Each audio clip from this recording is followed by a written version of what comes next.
obviously improved everything he did over the last 2 nights. Car looked really good tonight, and it's third one. Yeah, it was awesome. I think it makes up a little bit for last year's running out of fuel. Racetrack conditions last year were so much different than tonight. There was a lot of throttle control tonight. Last year we were hammered down wide open, so car was very similar to the way we were Thursday night. Very, just the way it rolled, almost the exact same way. And when we come in and just hot lapped so well, it qualified well, we just was able to fine tune, and that's what put us in the position to get the heat race the way we did. So didn't get an opportunity. Didn't really change a whole lot. Just kind of played it, little things with tire air pressures and this and that. So guys done a tremendous job of making the right calls, and just got us in a good spot. I was very.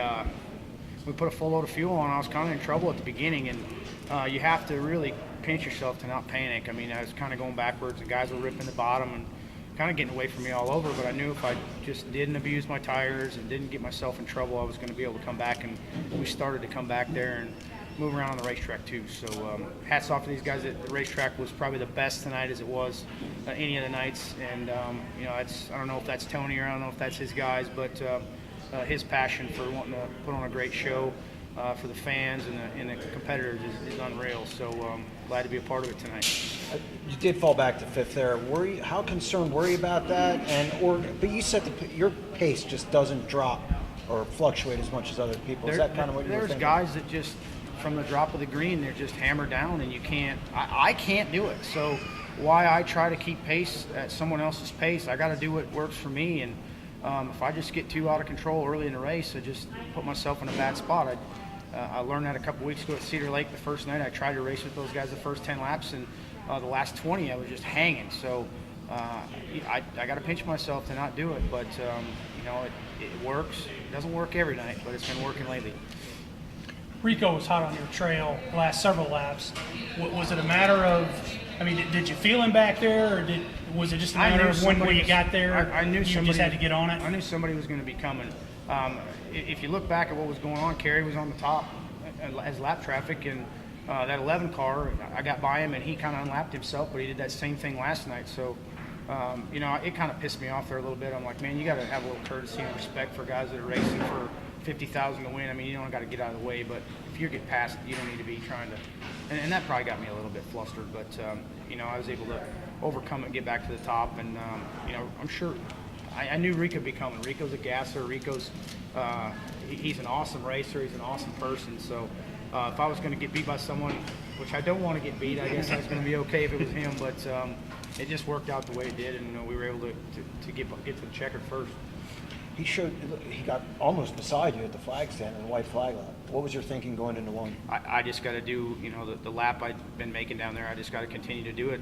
I figured he'd try to go for a slider if, whoever it was. I didn't know if it was a lap car or if it was, because I slipped the tires a few times there, and it could have been another lap car that was unlapping himself. So, if he'd have tried a slider, maybe he'd have got by. I don't know. But once you get out in front of someone, you still got to get that momentum and get the run. So it probably helped me that he did it at that time. If he'd have done it a lap later, he might have passed me. I don't know. But I just had to do the same thing I'd been doing the 40 laps prior and try to just keep my tires underneath me for one more lap. You were closing on the lap traffic there towards the end. Were you trying to pace yourself so you wouldn't quite catch them at the end, or well, was it inevitable? You can try that until you get close, and then you can almost get yourself caught behind. And Kerry Madsen's pretty quick. He's always good here at Eldora, and he's on top in the line that I want to be in. And I actually tried running through the middle down here, and I thought maybe I'd get him, but I just couldn't stay stuck in the middle. I kind of drifted up, and I figured if somebody just stayed on the top behind me, they were going to probably get a run, and obviously Rico did. So maybe if I'd have done something, maybe if I'd have went to the bottom, it might have been different, but we'll never know. I guess it worked out the way it did, and it might have worked out different next time, but today it didn't. There's always a lot of crowd reaction for you. Some of it's positive, some of it isn't. You're not the first one that's dealt with it. Steve Kinzer, Jeff Gordon. What's your take on it, though? How do you feel about it? I love it. I absolutely love it. It's it's different than what it used to be. Every year at the Knoxville Nationals, it's kind of funny. The boos get louder.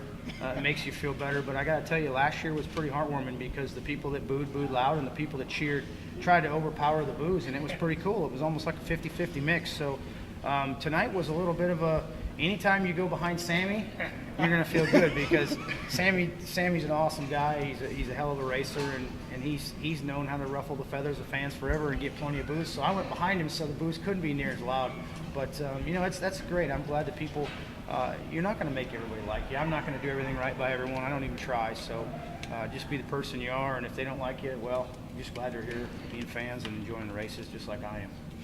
Last year, Month of Money started out a little slow for you, and everybody talked about your year this year, and what's wrong with Donny. Yet here you are, you're on pace to have another great year, and you're starting off the Month of Money really well. I mean, you got to be pleased with where this team's at right now. Absolutely, I'm excited as hell as where this team's at right now. I mean, the beginning of the year we were all fighting. I mean, we're guys that want to win 30 races a year, and when you're winning here and there every couple of weeks, you're pissed off. You're not where you want to be. So my guys they'll tell me when I'm doing something wrong, and I'll tell them when they're doing something wrong. That's just how we are. We're very passionate. We're very vocal.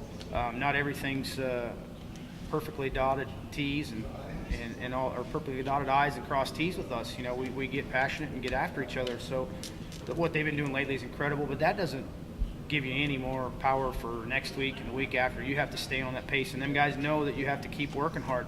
The better you run, the harder you have to work to stay in that position. And you got everything to. It's easy to stumble off that hill, but climbing that thing is it's harder than hell. So I know them guys are going to enjoy this tonight. They're going back to the shop for a whole 2 days before they head to Lernerville, and probably get to spend a little time with their family tomorrow. We got some engine stuff to work on. We've had a couple engine part failures here in the last couple weeks, and we've got to address that. So they're game on. I know we're all going to enjoy this tonight, but they know when that truck rolls out the gate tonight, they're thinking about Tuesday and what they got to do to make sure we're in a good position going forward. So that's what they've done always, and I got all the faith in the world that's what they'll do when they leave here tonight. Donny, they made it a 3-race format this year. 3 races, 3 different winners. That says a lot about the World Outlaws and the diversity of the drivers, does it?